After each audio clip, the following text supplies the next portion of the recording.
Welcome back to SledgeHammer Horror, guys. I am Ken Sledge, and let's talk horror. Today, I am joined by somebody that I look up to very, very much, Daniel Wemiz. How you doing, man? Good. I'm good. How about yourself? Wemiz. I will never say this right, man. Wemiz.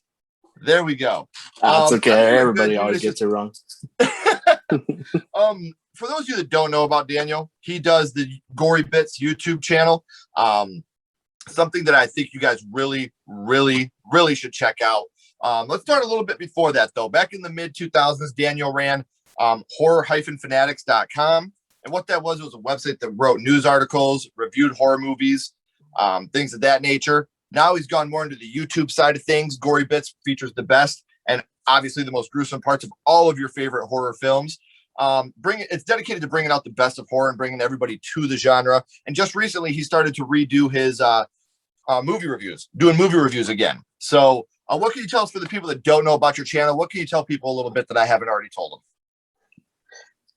Well, yeah, it's actually the YouTube channel is sort of an offshoot from the website that I no longer have. And I created it in 2013 because I wanted to make videos that I would like to see myself. And so I bought an editing program, and from there on, I'm able to rip my DVDs and my Blu-rays onto my computer. And what I do is I compile my favorite scenes from, all kinds of popular different horror movies. And I put it into like a little collage, just a little compilation for people to enjoy on YouTube. It's awesome, man. And like I said, for those of you that want to go there, check him out. You don't have to go searching. I have all the links right down here in the description. So make sure you're subscribing to his YouTube channel, checking that out, as well as make sure you're following him on social media so you can get up to the minute updates about the stuff that he's doing. So now you're doing movie reviews again. Do you have any movie reviews that you're going to be doing here soon that we can get ready for? Yeah, one I've been kind of putting off for months because everyone's already done their best of 2020 lists and what have you. But I think I'm going to wait a little longer, maybe to get towards the first year anniversary. I don't even want to spoil it right now, but I will be soon reviewing my favorite horror film of 2020 that you may or may not see, just to give a little hint. Okay. Man, I'm kind of excited now. So hopefully you guys tune in for that. Make sure you're checking out what he's doing. I was super excited when he agreed to come on and do this. I love doing this with other YouTubers because we know the struggle, and it's so fun to learn about the things that they're doing and how they do their work. And you've been doing this, as you said, on and off since 2013. What do you think is the hardest part about doing this, about doing a YouTube channel? Well, considering the kind of content that I make on there, the hardest part is avoiding copyright strikes. And I deal with it all the time in regards to putting little clips together from movies. And so I deal with it all the time. So I kind of have an idea of, okay, this movie that I'm doing, it belongs to this studio. I kind of know how their copyright rules go because it's different from every other company.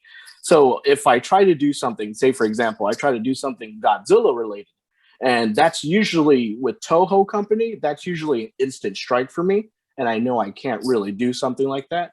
And then you also have your Paramounts, your Universals, your Sonys. So when I do my videos, I have to make sure I have them up to a certain length. So I try not to go over the 8-minute mark for all the videos. And with some of the videos, including the one I'm working on right now, I might end up with 20 minutes worth of footage that I'll kind of have to shrink down and just clip out little parts of it and stitch it all together. And I might have to do like a 2-part thing. So here's the first part, and then you'll have a second video that you'll have to click onto to go watch the rest of it. And it sucks when you have to cut it up like that, because I've been in that situation too, where you get it, you finally get it uploaded, and copyright strike. So you got to go back through and try to redo everything that you just did. And it's almost like you're taking away from the art that you're doing. And look, I'm not disrespecting any studio or any filmmaker. That's your thing. That is your movie. That is your film. And we want to use it with fair use. That's it.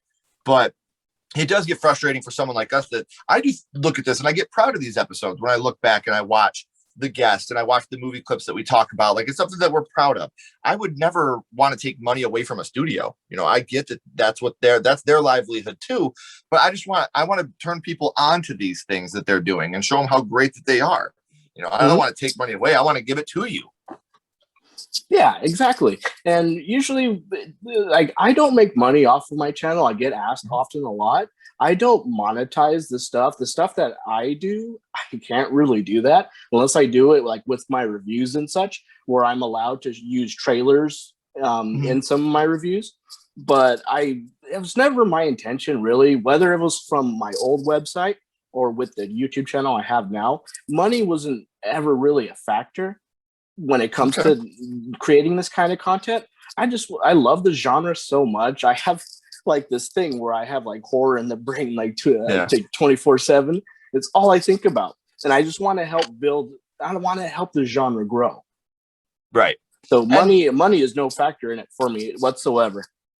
And it is fun, you know, like that's one thing that people don't understand. Like even when we're not making money, the fun of doing this, like I love being able to meet new people and hang out and talk about these type of things. So this is always more fun first. And then I've never looked at this as a job, never once. This is just fun and a nice pastime for me as well. Yeah, exactly. My whole favorite part with doing all this is like networking again. I love making friends here. So I love seeing this horror YouTube community build up. I get to look at all these cool other channels that these people put so much work and effort into what they're doing. They do such a great job, but they may not necessarily be reaching the audience that they intend to. So I love, you know, sharing other people's videos. I love watching their reviews and their top 10 countdown lists and what have you. I love that stuff. And I love that more and more people are doing it today.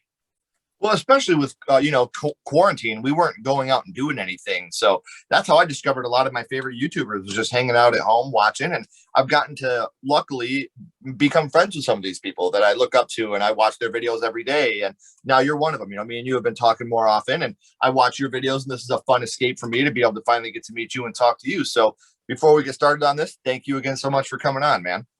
No, it's a pleasure, man. You know, I caught a glimpse of your channel for the first time when you had Jennifer Nangle on. And I've been following her work. She's a terrific actress. She's one hell of a filmmaker. And since then, I've been kind of going back and binging a lot of your old episodes. Man, your videos are a blast, dude. You got so many awesome guests on there. And just the questions you ask them, it's so cool. That's awesome, man. Like that, it seriously means the world to me. Like it's one of those things where, you know, that's like, I don't know, man. The first time LeBron walked on the court and Jordan told him, good job. You know, like it's one of those things. Like it means a lot. You've been doing this for a long time and you've got a good eye for the business. So to hear that from you really does mean a lot to me, man. This is something you've been dedicating your life to. And to hear I'm doing something right really means a lot. So thank you very much for that as well, Daniel. We talked about you got your movie reviews coming in the future. You know, you're going to be doing that again. We know that right now you're still doing all the gory bits. But right now, sir, I want to take it back to the past. And I want to talk about how it started for you. The first horror movie you watched and your first horror movie, the double feature was? Yes, I did pick two because thinking back to when I was about 4 or 5, there's two that kind of blend together and I'm not exactly sure which one came first. So there's two that stand out for different reasons. And the first is the original Child's Play film. And also, oddly enough, Bride of Reanimator. What's cool is this is fun for me because obviously I've got the Child's Play stuff. And I'm a big Child's Play fan. Yeah. And I've talked about this before, but this is my first time talking about Bride of Reanimator and something that, you know, I don't want to say I'm ashamed to admit, but I watched Reanimator a lot. Bride, I've only seen 2 or 3 times. It's one of the films that I don't know a whole lot about. So this is going to be fun to talk about that one as well. But you talked about you were about 4 or 5 years old. Do you remember who you watched these films with the first time? Oh, it would have to be when I was in the living room with my parents. And this, what cracks me up is like the way me and my family, me and my brothers were brought up. We weren't necessarily like restricted from watching these movies when we were kids. And I think maybe, even especially with Child's Play, maybe my parents had some sort of satisfaction in scaring me to bits. That's so awesome. I love that because my parents were the same way. I grew up in a video store. My parents were the exact same way. My grandma rented me House for the first time to get me to stop watching Ghostbusters. And then after that, after I had watched House, my parents kind of threw me into the fray, man. The only film I was never allowed to watch, we started watching The Exorcist, and my mother shut it off and said I was not allowed to watch that movie. It's the only film my parents ever said, no, we can't do this. Wow, really? Yeah. Yeah, Which the is only funny. thing You we watch that wanted. today, and in comparison to what we have today, it's quite a tame movie. But back then, in the 80s, that was not tame at all. You know, that was raunchous back then. Oh Um, yeah, exactly. People were like freaking out in the theater and like puking, and yes. there was like reviews in the papers warning people not to see it. That was for that time, like that was pretty extreme and scary. Yeah. Oh yeah, dude. Like I remember my mom got up and she was like, absolutely not. We're not finishing this. I was like, damn, okay. Sorry, mom. So I want to talk about Bride of Reanimator first. I'm going to bounce the questions back and forth between the two films.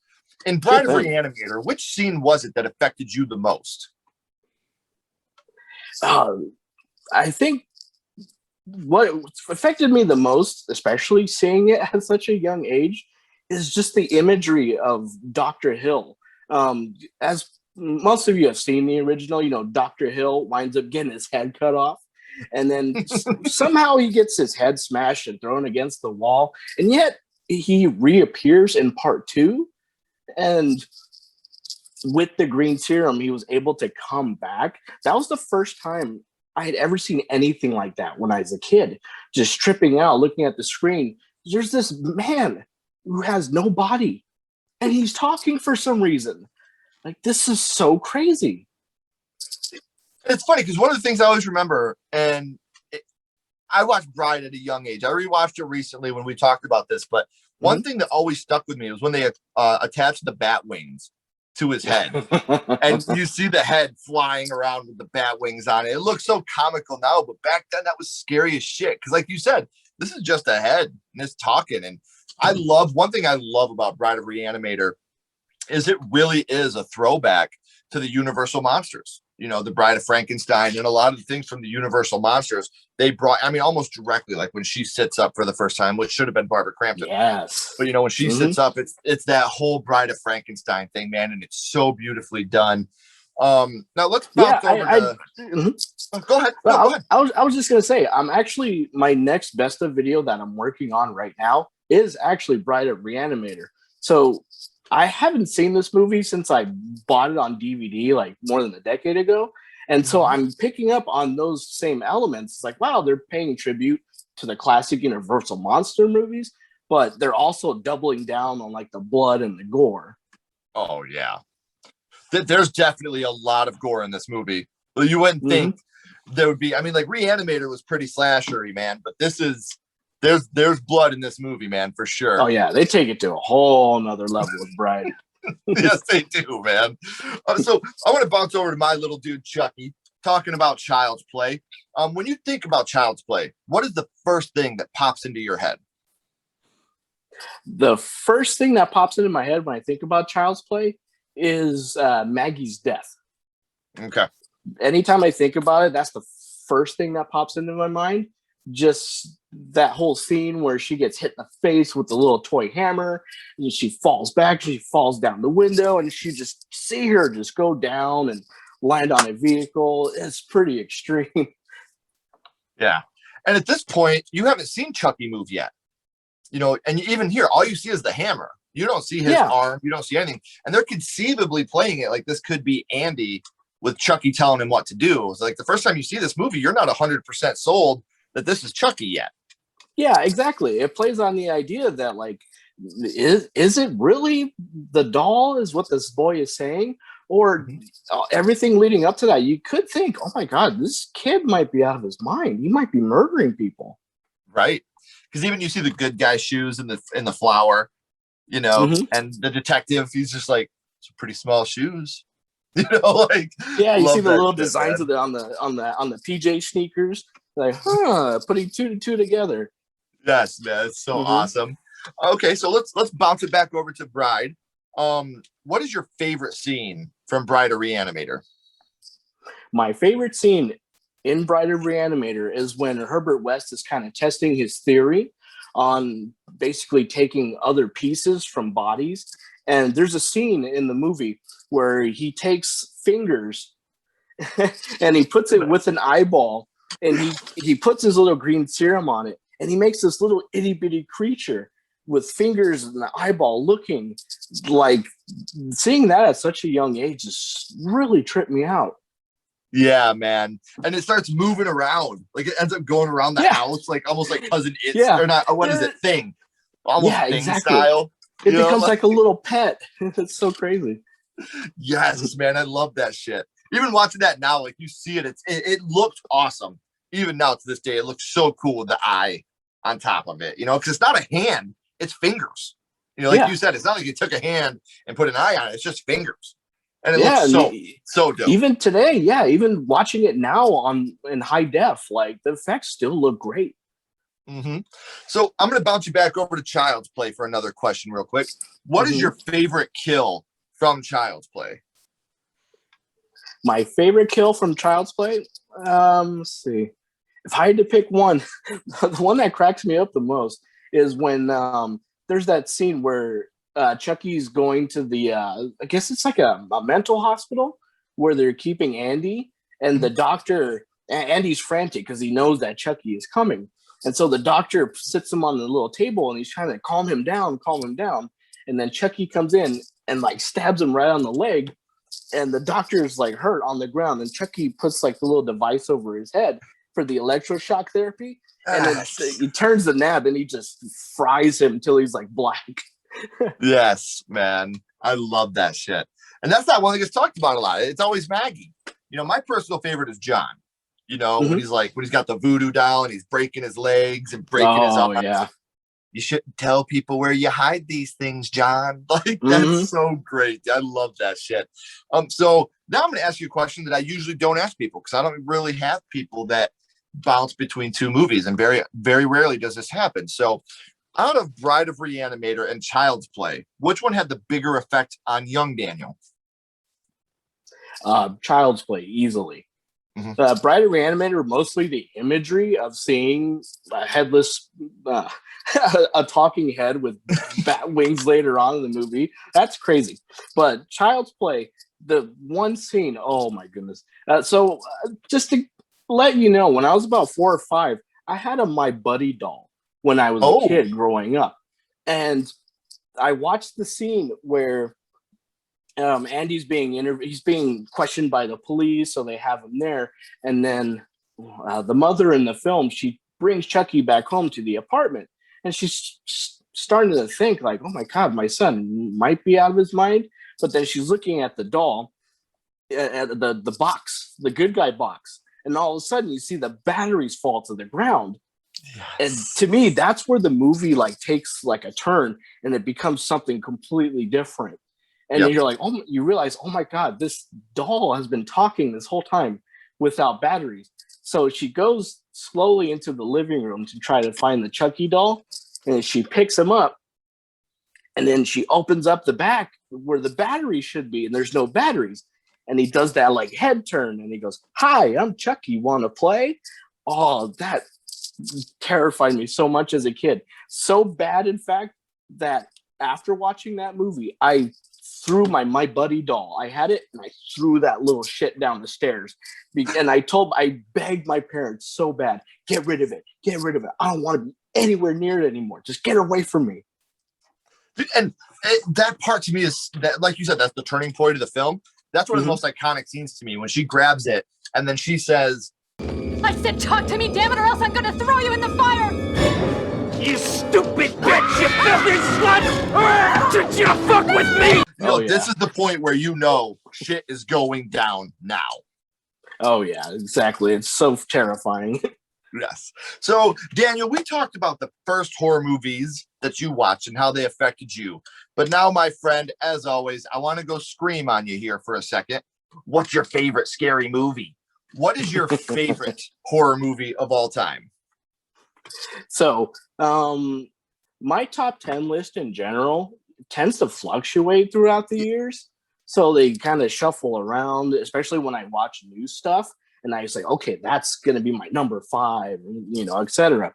But the one thing that has stayed consistent for the last decade or so is my number 1 favorite, which is George A. Romero's Dawn of the Dead. Okay. Great choice, man. See, and it's funny because I just did a top 10 favorite horror movie remakes, and the 04, I'm sorry, Dawn of the Dead was on there. And I think that's one of those movies that perfectly pays homage to George A. Romero's vision without going overboard, but also not completely scene by scene remaking it. Because when I go into a remake, I don't want to see the exact same thing I've seen in the original. I want you to take that idea and I want you to make it your own. And I feel they did that. And George A. Romero's Dawn of the Dead is one of the best zombie films of all time. Oh yeah, without a doubt. I love it so much. I think what I love most about it when I first watched it, because I didn't get to see it until I was much, much older, because when I was little, the VHS box that my aunt used to have, she used to have like the double tape. So on one of the VHS tapes, it would be the movie, and on the other one would be like a making of documentary. And just the cover of the tape just was pretty scary for me. So I didn't get to watch it until many years later. I would say when I was about a teenager in high school. And I fell in love with the characters so much. And I enjoyed the story of them banding together and using the helicopter, and they take over a shopping mall, they clear it out, and they make it as a home for themselves. I fell in love with the characters and their friendship, their bond so much, and see their evolution throughout the film. And so it's just heartbreaking when you see at least a couple of them when they get bitten, and you're just so heartbroken. You're like, oh man, I was rooting for them so much. I love them. I don't want to die. I want them to live through the whole thing. And that's what makes, there's the scene where after Roger gets bitten and he's laying basically on his deathbed, and he has like the covers over him, and then he just goes quiet, and they have that scene where they pull the blanket down slowly, and he's just gone. He's just a zombie, and he's looking, his eyes are looking, they're like, oh, where the hell am I? It's that. And then the scene where Flyboy gets bit and he's like stuck on the elevator. It's so heartbreaking to watch, but it's also kind of cool when they do turn into zombies and watch them. Yeah. Well, and another thing about that movie that a lot of people tend to forget, I mean, that movie was released, what, 78? 78, yeah. And the movie, it doesn't look good now, obviously, but the movie starts off with kids getting gunned down. You know, it's got some of the worst cuts in the world when you go back and watch it now, man. But like as a kid, you just watch kids get shot down and you're like, oh my God, they killed those kids. You know, so like that's something I've always loved and respected about Romero, man. He's not afraid to push boundaries. I mean, Night of the Living Dead, look at what he was saying with social issues about that movie. And Romero's never been scared to push the envelope when it comes to that. Now, before I let you go, my friend, we always end this with a skull count. Now it's going to be a double skull count.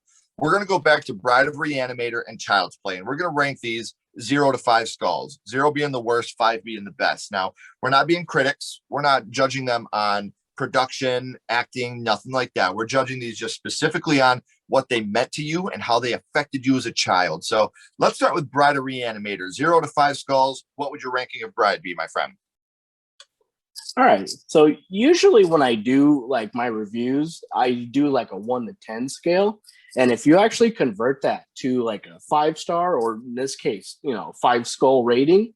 So my rating for Bride of Reanimator would be an 8 out of 10.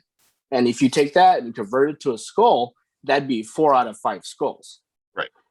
And then with Child's Play, same thing. That was an 8 out of 10 movie for me. I do say that because I do have to admit, I do like Child's Play 2 a little more. Okay. That's my favorite in the series. So that's an 8 out of 10 for me. So that also is going to be 4 out of 5 skulls. Legit. See, and now here's where I will agree with you. I agree that Child's Play 2 is the best in the franchise. However, Child's Play 3 will always be my favorite, just because as a kid, that's the one that I personally quoted the most with like, don't fuck with the Chuck.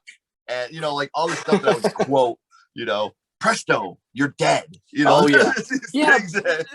That's pretty interesting because I defend part 3 all the time. That's usually not the top favorite, within the series. And that's the first one that I actually got to see. I was old enough to see it at a drive-in. when it came out. Nice. And there's that scene where they have the opening credits, you know, and they show like the liquid rubber forming the face. Yeah. And then when they show the face basically complete and he screams at the screen, that freaked me the fuck out when I was a kid. I ran into the back seat of the car and I hid. The opening of that film, I think, is the worst part of it because, and this is why, man, and this might be me being Kenny and being too nitpicky or whatever, but man, I hate the fact that his blood goes into that vat of plastic and swirls in with all that plastic, and yet only one doll comes to life from all that. Couldn't conceivably a bunch of dolls became Chucky at that point because his blood could have conventionally, I mean, and especially when you look towards the end of the franchise with Cult of Chucky, there are different Chuckies. You know, he does different possessions of a different variants of the Ade Dewey Dembele.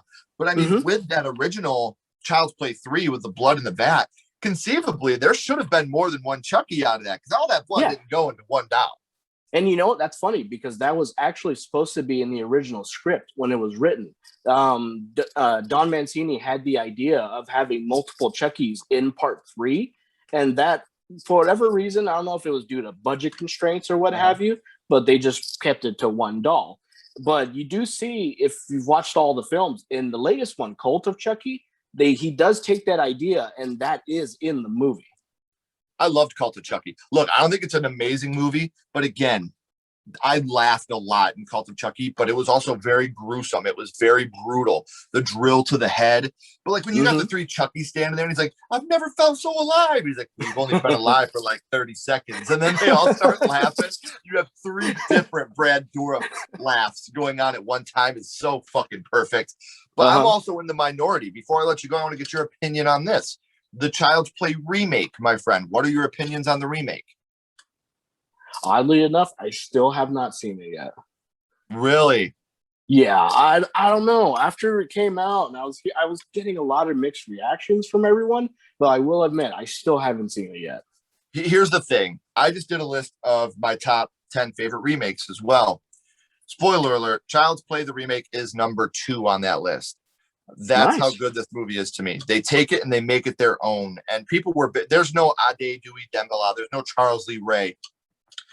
Thank God, because that's already been done. There's only one Charles Lee Ray. Don't try to do Brad Dourif again. He's already here. And they're continuing that Chucky in the TV series. So there's no reason to repeat that. I love what they did with this movie. They took the idea, they made it their own. And I'm telling you, brother, the kills in this movie are brutal as fuck.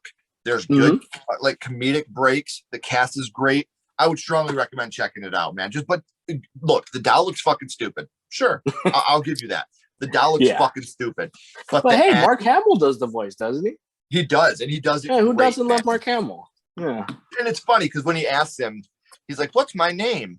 And Andy's like, Chucky. And he's like, "Did you say Han Solo?" And that made me laugh so hard. The fact that Mark Hamill thought that he named him Han Solo just made me laugh really hard. But oh, that's hilarious. Give it a chance, man. Like I'm telling you, I like it just as much as the original. Now, again, they're 2 completely different films. And that's what I love about this. They took the main idea, the main skeleton, but they put their own heart into it. You know, so I love it. And I think that the end presents a huge possibility to continue this as a buddy franchise, not as a Child's Play franchise, but as a buddy franchise. Because you see a bunch of different buddy dolls. There's a bunch of different looking ones. So you can carry this on as a buddy bear or, like there's so many possibilities in this film, man. So please, when you watch it, shoot me a text and let me know what you thought of it. Yeah, you know what? When you put it like that, I think I will give it a shot. And even with that in mind, I feel like in general, especially when it comes to horror films, the best remakes are usually the ones that take maybe just like the basic concept of the original and they do something completely different with it. Like you got like your Fly and your Thing, like those are excellent examples. And then even Perfect with examples. Say the Dawn of the Dead remake, you have the shopping mall aspect of it with the survivors, but the zombies run. It's different. It's frightening for a whole nother reason. Like I said, same skeleton, different heart. And it's funny because people are like, zombies don't run, man. Dude, watch Night of the Living Dead, the original. They're opening doors. They're using bricks and rocks to smash windows. Like there's never been this is what a zombie is. This is what a zombie does. everybody has their own opinion on zombies. And to me, it's just like, dude, let a filmmaker take the reins with it. There's no set in stone example like, oh, hey, a human has to breed. There's no, hey, a zombie can't run. Like I said, in Night of the Living Dead, what created, hey, what's up, little man? Got a little run in here. I think he woke up from his nap. That's all right. Well, hey, man, on that note, we will get off here. Beautiful boy, by the way. Thank you. Don't go anywhere. I got a couple more questions for you. Everybody else, keep talking horror. Stay what you are, and we'll see you guys soon.